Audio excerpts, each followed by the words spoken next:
Survival games are a constant riveting adventure, or they're raft. If I wanted to live like homeless Aquaman with a phobia of land masses, I'd play Subnautica. The only way to find the fun in this game is to drown, exit the game, launch Twitter, and complain about it. But see, when survival games are backed by a solid story, an expansive and mysterious open world that just makes you want to explore, and just enough challenge to force you to progress to survive, they are captivating in a way that no other genre is.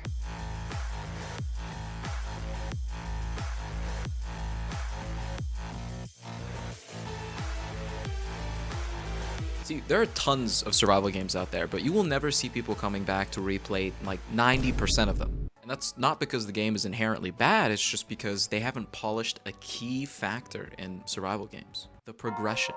It's the reason you and your friends start a new Minecraft world every month, or a new Terraria world every week. The progression is fun from start to end. Take Rust, for example. There are so many different ways you can approach progressing. You can raid someone's base while trying to ignore the racial slurs scrawled on the walls like it's Arkham Asylum for 4chan users. You can loot abandoned buildings and get a good head start from there, or you can start from scratch and work your way up like the Russian caveman you really are. But the progression doesn't just carry itself. It needs to be set in an interesting and unique world that actually makes you want to go out and mess around in it. In some games, those events are pretty mellow, like a creeper dropping into your house in Minecraft. But in others, it is a full adrenaline rush at every corner. Grounded does this with ease, having every separate area filled with unique and terrifying encounters, keeping you on edge constantly, which is fitting because the world is so fun to explore.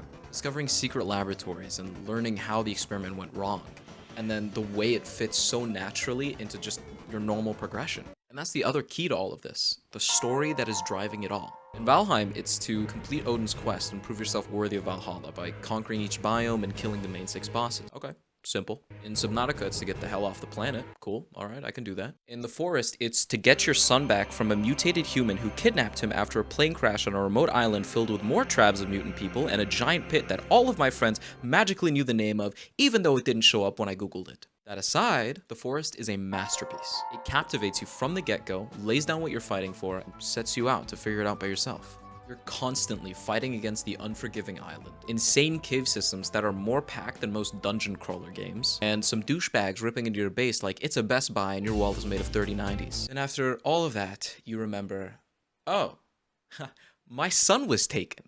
And let me just say, this game is worth finishing every single time.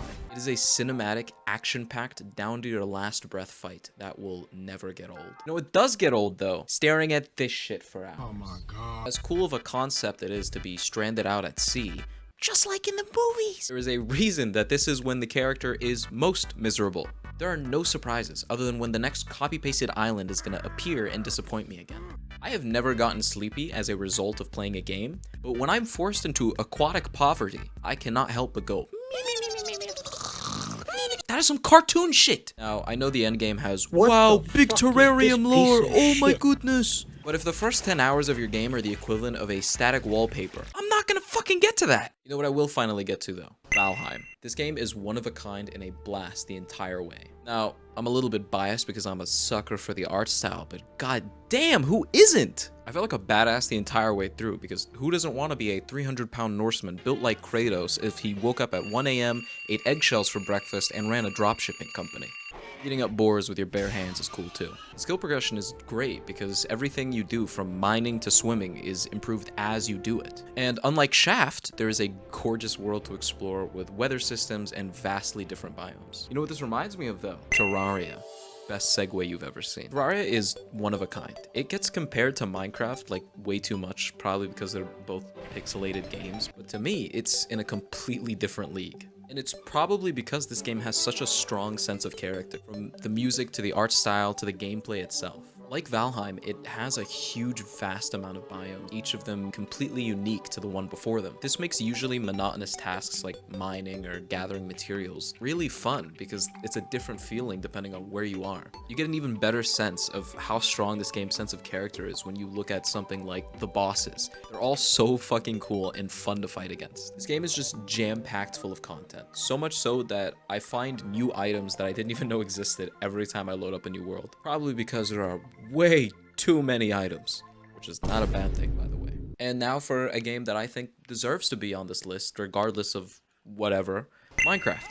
Now, I feel like people's vision of this game has been kind of tainted by the community and the overall, like, content area of it. I think if you like something, being able to enjoy it as an isolated experience is just as important as being able to enjoy it with a community. Minecraft is a simple game at heart, but you can complicate it to all hell if you want to. Like Terraria, it also has a strong sense of self that make it very unique from other games, even though there's a lot of copy pastes. That probably is the best example in a survival game, at least, of a perfect progression experience, because there's just millions of ways to do it. Again, I keep hammering in this point of, you know, free progression and being able to choose how you go about it, because that's what stops it from being stale. This game just happens to give so many options that it will probably never get stale if you don't want it to. Now, I haven't played Minecraft in a while, but you know what? For this video, for you right there, I'll make a world right now.